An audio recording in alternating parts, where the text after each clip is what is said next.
Le pape François est arrivé à la prison de Rabia pour ouvrir la deuxième porte sainte du Jubilé pour le Saint-Père. Il s'agit de sa troisième visite dans cette prison depuis le début de son pontificat. Le Vatican a toujours été un lieu de tradition, de stabilité et de croyances profondément enracinées, demeurant inchangé à travers des siècles d'histoire. Mais aujourd'hui, quelque chose d'inédit s'est produit.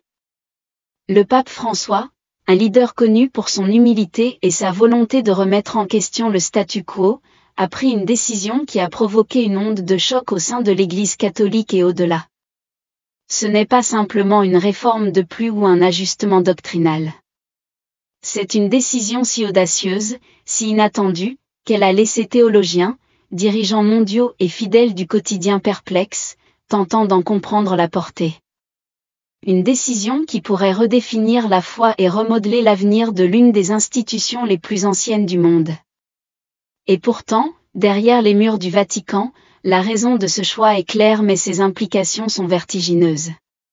Avec ses 1,3 milliard de fidèles, l'Église catholique se trouve à un carrefour fascinant sous la direction du pape François. Connu pour son approche novatrice de la tradition, ce pape a passé plus d'une décennie à remodeler les priorités de l'Église, attirant à la fois admiration et critique à travers le monde. Mais que réserve l'avenir ? Comment François envisage-t-il le futur de l'Église ?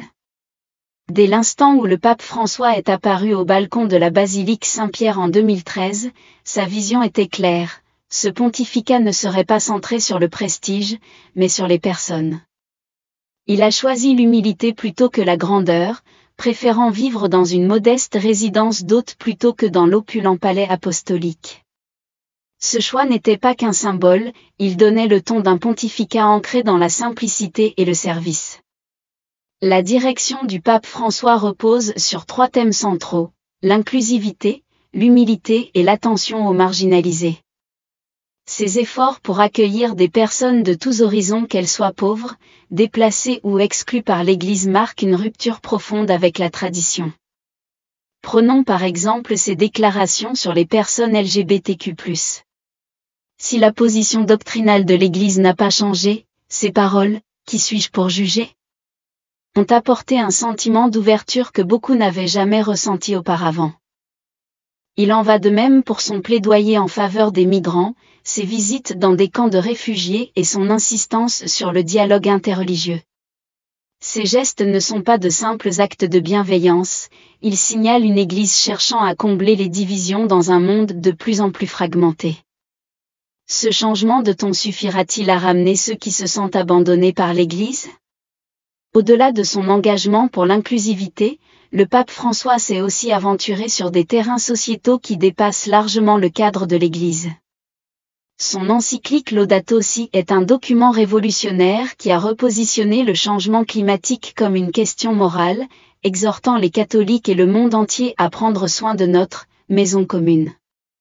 En reliant la foi à la responsabilité environnementale, François a fait de l'Église un acteur clé dans la lutte contre l'une des plus grandes menaces existentielles de l'humanité. Mais il ne s'est pas arrêté là. À travers des initiatives visant à lutter contre les inégalités mondiales, le pape François a constamment remis en question des systèmes économiques qui privilégient le profit au détriment des personnes.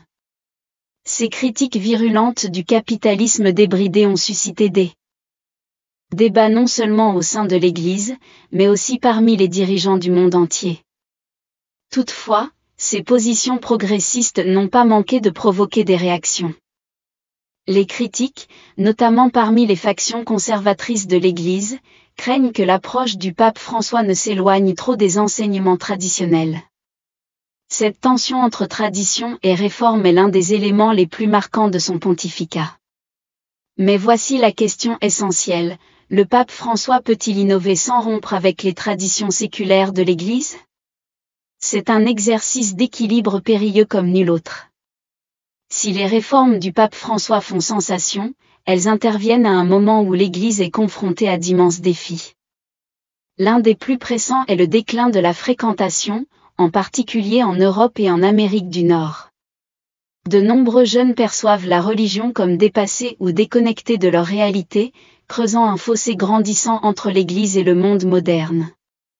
Il ne s'agit pas seulement de bancs vides dans les églises, c'est la survie même de l'Église dans des régions où son influence semblait autrefois inébranlable. Les nouvelles générations, façonnées par la culture numérique et des valeurs en mutation, remettent souvent en question les positions de l'Église sur des sujets tels que le rôle des femmes, les droits des personnes LGBTQ+, ou les scandales d'abus sexuels.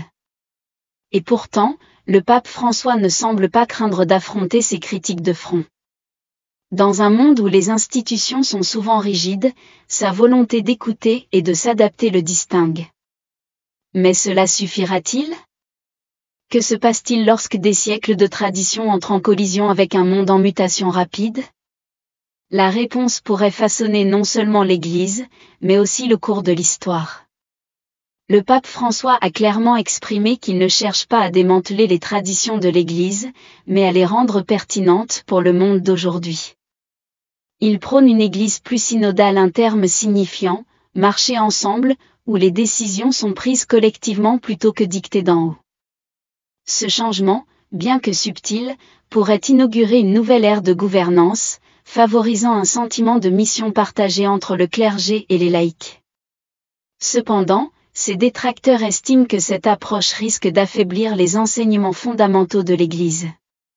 Certains considèrent que des réformes comme l'assouplissement des restrictions envers les divorcés remariés sont davantage des concessions que des clarifications.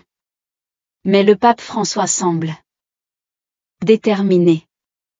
Son projet pour l'avenir de l'Église repose sur une continuité de sa mission fondamentale, mais aussi sur une modernisation de sa manière d'interagir avec un monde en pleine crise.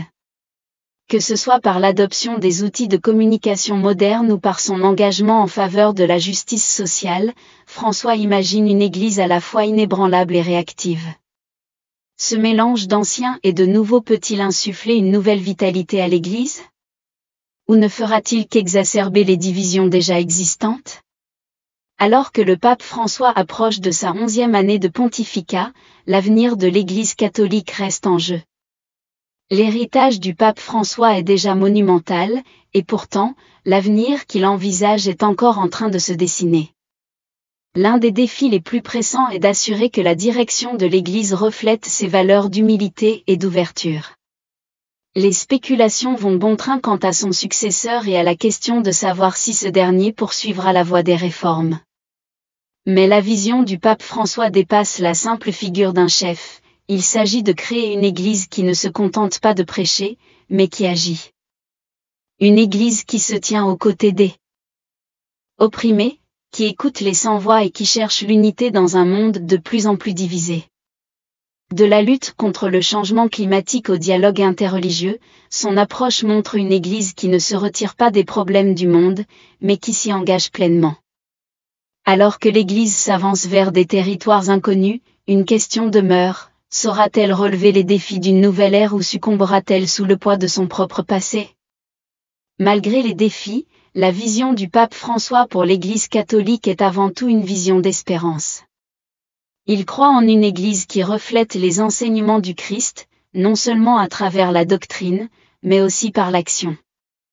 Que ce soit par son plaidoyer infatigable pour les marginalisés, ses appels audacieux à la responsabilité écologique ou ses rappels empreints de douceur de l'amour de Dieu pour tous, François a constamment exhorté les catholiques à voir au-delà d'eux-mêmes. À mesure que l'Église avance, il est clair que le pape François a jeté les bases d'une foi inclusive, compatissante et résiliente. L'avenir peut être incertain, mais sous sa direction, l'Église catholique a fait un pas vers un futur à la fois profondément enraciné et étonnamment ouvert. Les qualités clés du prochain pape. L'Église catholique se trouve à un carrefour, face à un monde à la fois plus interconnecté et profondément divisé. Alors que le pape François approche du crépuscule de son pontificat transformateur, une question essentielle se pose, quelles seront les qualités du prochain chef de l'Église ? Il ne s'agit pas seulement d'une question de théologie ou de tradition, mais aussi de ce que l'Église catholique représente dans un monde en mutation rapide. Dans un monde fracturé, le prochain pape pourra-t-il réparer les divisions globales? L'une des qualités les plus cruciales pour le futur souverain pontife sera sa capacité à unifier. L'Église elle-même est d'une diversité immense, s'étendant sur plusieurs continents, langues et cultures, et ses membres expriment souvent des opinions divergentes sur des sujets comme la tradition, la réforme et la morale. Au-delà des divisions internes, le pape devra aussi être un bâtisseur de ponts dans un monde fragmenté, favorisant la paix entre différentes religions, nations et communautés. Les efforts du pape François pour établir un dialogue avec l'islam et le judaïsme ont placé la barre très haut. Son successeur devra non seulement poursuivre ce dialogue, mais l'approfondir, naviguant avec finesse dans les complexités des relations interconfessionnelles. Imaginez un monde où l'Église catholique joue un rôle central dans la résolution des tensions entre christianisme et islam au Moyen-Orient, ou dans la médiation entre idéologies opposées et sociétés polarisées. Mais l'unité ne signifie pas l'uniformité. Le prochain pape devra embrasser la diversité de l'Église tout en encourageant le respect et la compréhension mutuelle. Avec plus de 40% des catholiques vivant en Amérique latine, une présence croissante en Afrique et des racines profondes en Europe et en Amérique du Nord, la mosaïque mondiale de l'Église est sa plus grande force. Le nouveau chef devra tisser ses fils ensemble pour créer une Église qui soit un foyer pour tous ses membres. Le pouvoir ne réside pas dans le prestige, mais dans le service. Le prochain pape devra incarner cette vérité essentielle.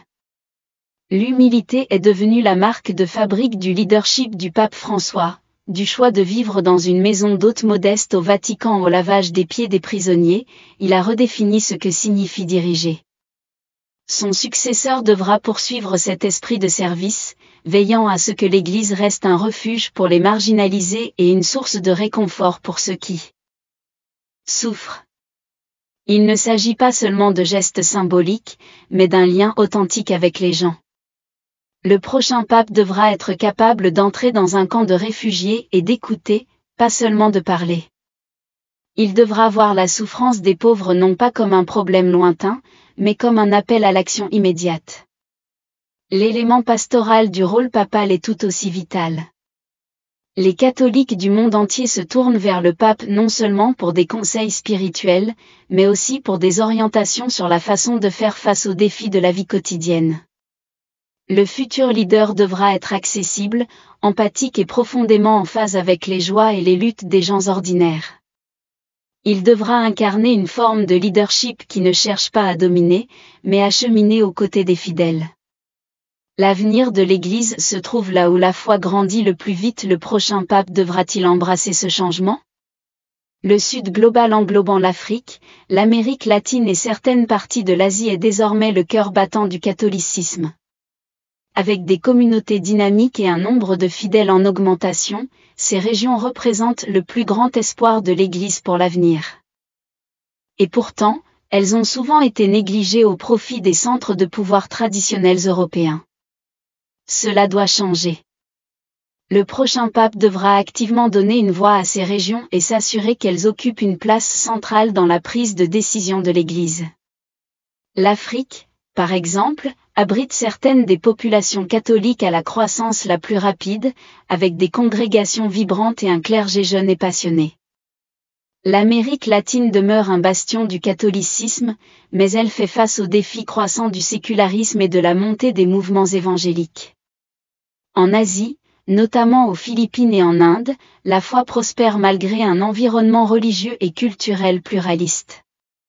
En mettant en avant ces régions et en priorisant leurs préoccupations, le futur pape pourra rendre l'Église véritablement universelle. Cela inclut la prise en compte des enjeux urgents tels que la pauvreté, la migration et le changement climatique, qui touchent de manière disproportionnée le Sud global. Cela signifie aussi écouter les perspectives et les besoins uniques des catholiques de ces régions.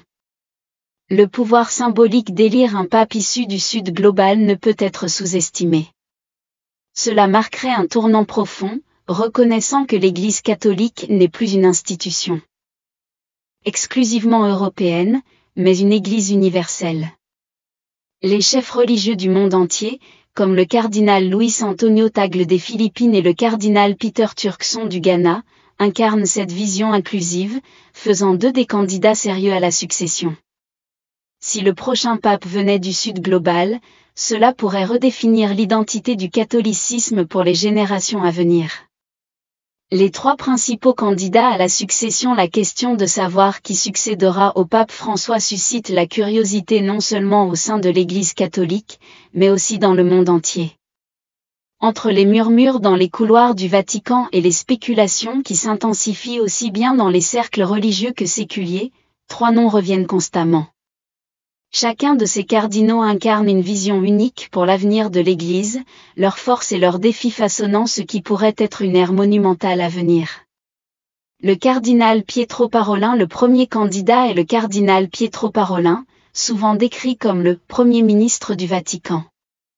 Il occupe le poste de secrétaire d'État, l'un des rôles les plus influents de la hiérarchie catholique. Son travail ne fait pas souvent la une des journaux, mais son empreinte est omniprésente dans la stratégie globale de l'Église.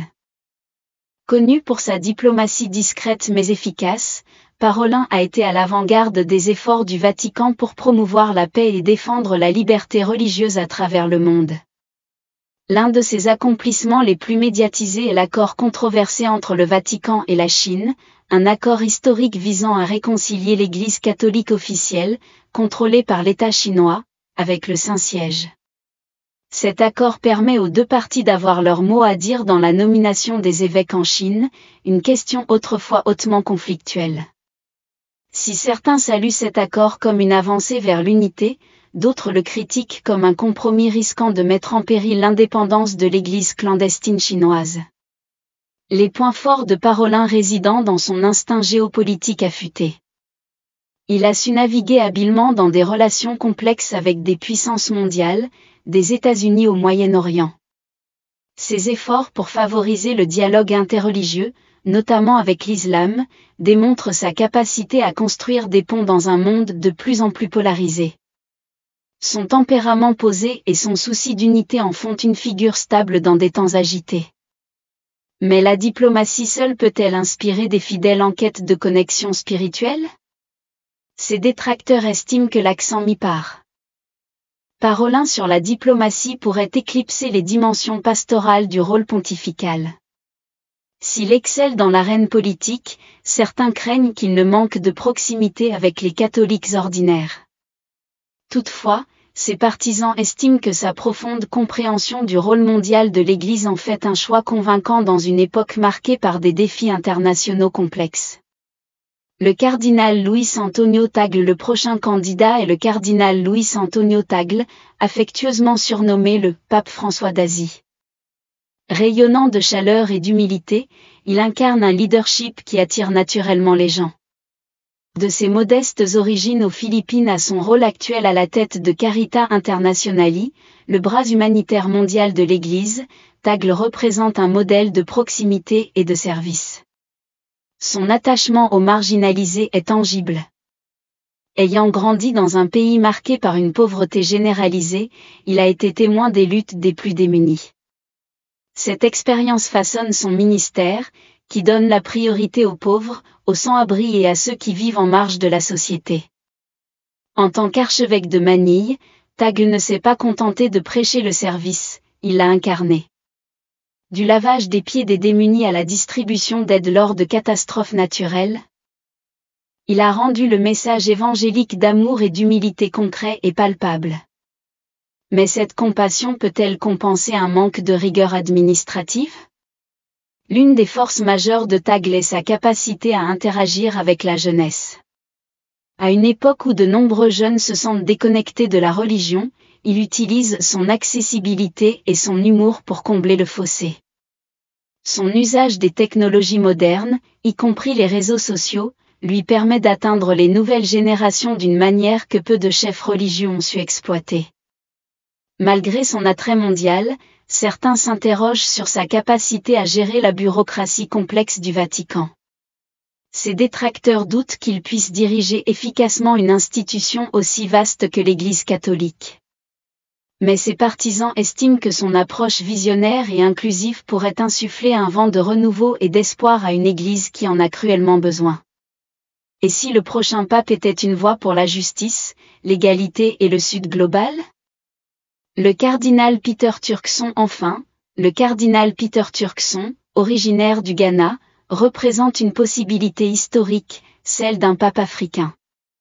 Il est l'un des défenseurs les plus fervents de la justice sociale et environnementale au sein de l'Église.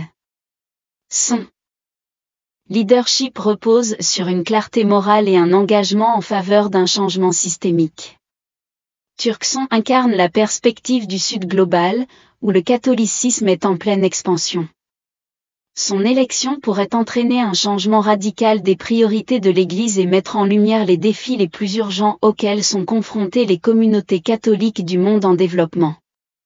Il a joué un rôle central dans la rédaction de Laudato Si, l'encyclique du pape François sur la protection de l'environnement, qui a repositionné le changement climatique comme une question morale et spirituelle. Son engagement pour la justice sociale l'a également amené à défendre une économie plus éthique, dénonçant les inégalités et plaidant pour des systèmes qui placent les personnes avant les profits. Un pape africain enverrait un signal fort, celui d'une Église véritablement universelle, qui ne se limite plus à ses racines européennes mais reconnaît pleinement son ancrage mondial.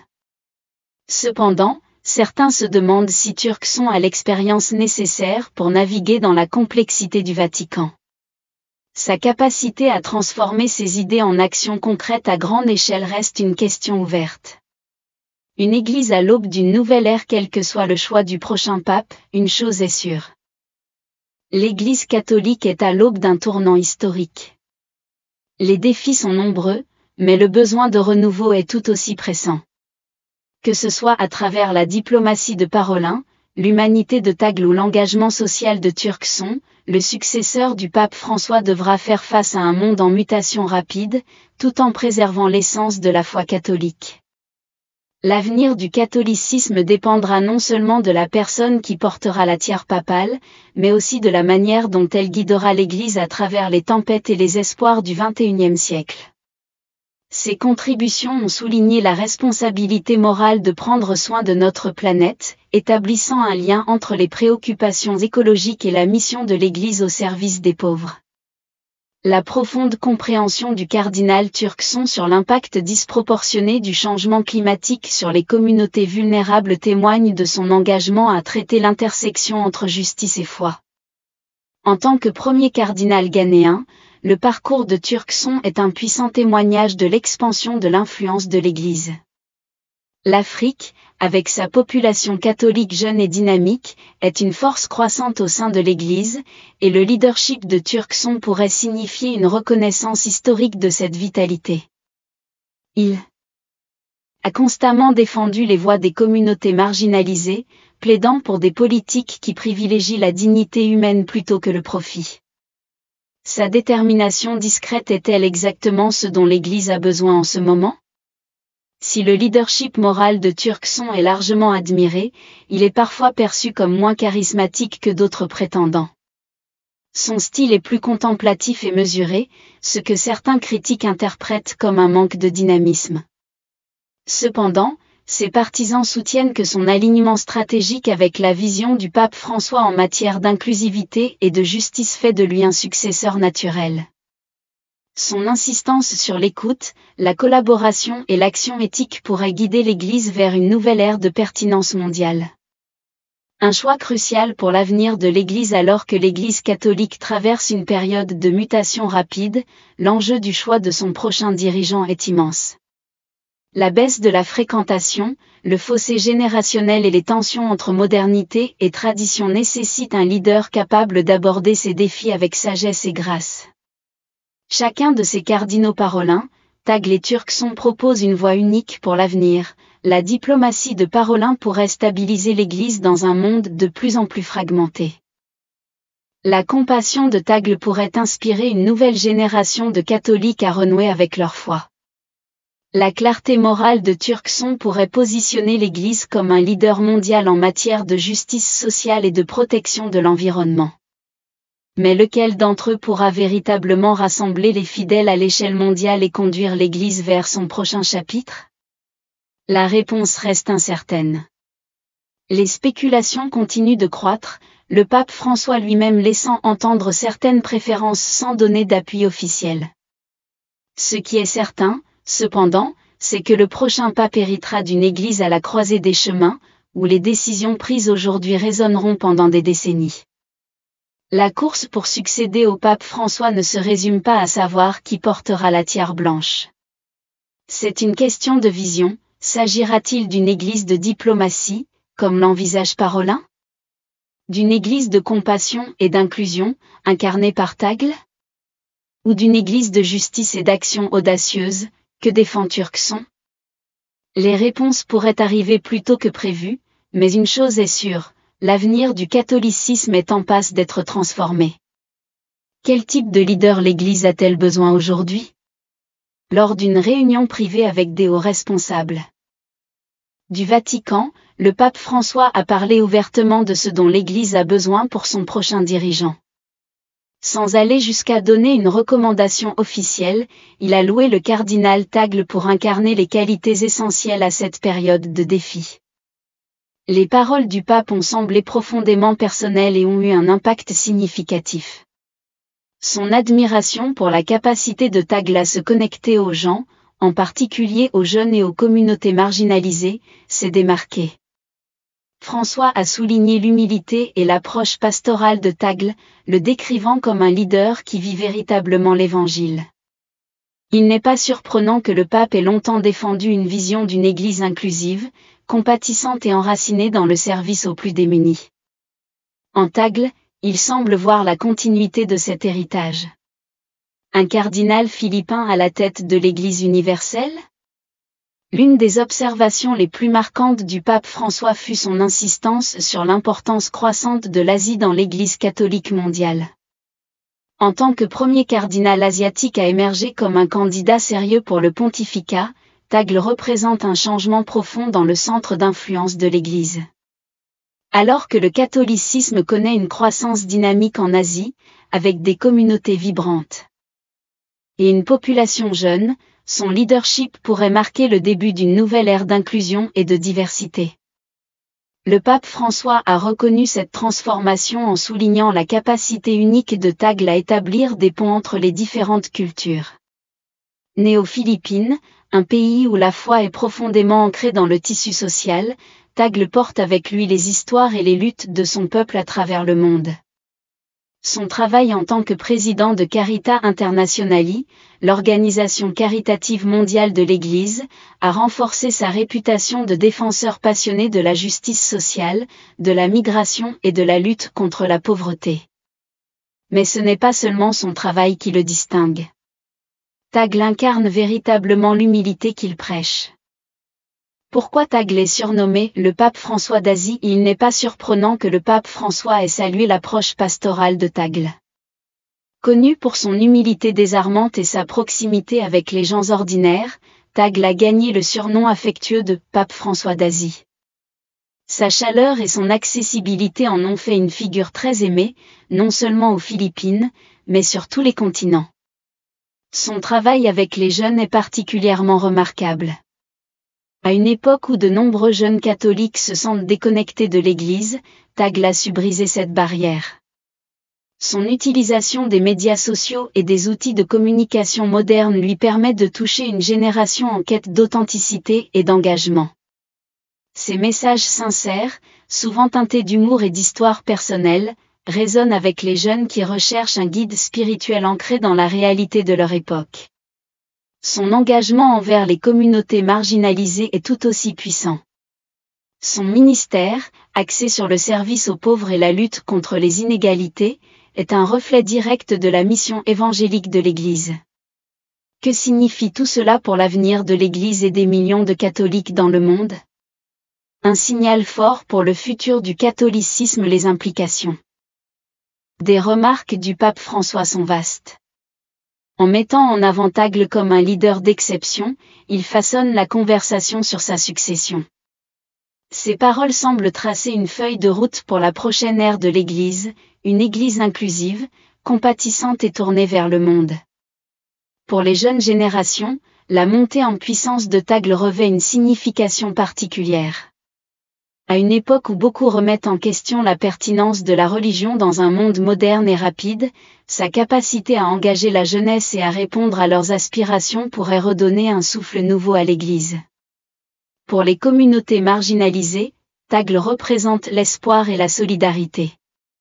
Son style de leadership, marqué par l'empathie et l'engagement direct, suggère une Église qui continuera à défendre les opprimés et à s'attaquer aux injustices systémiques.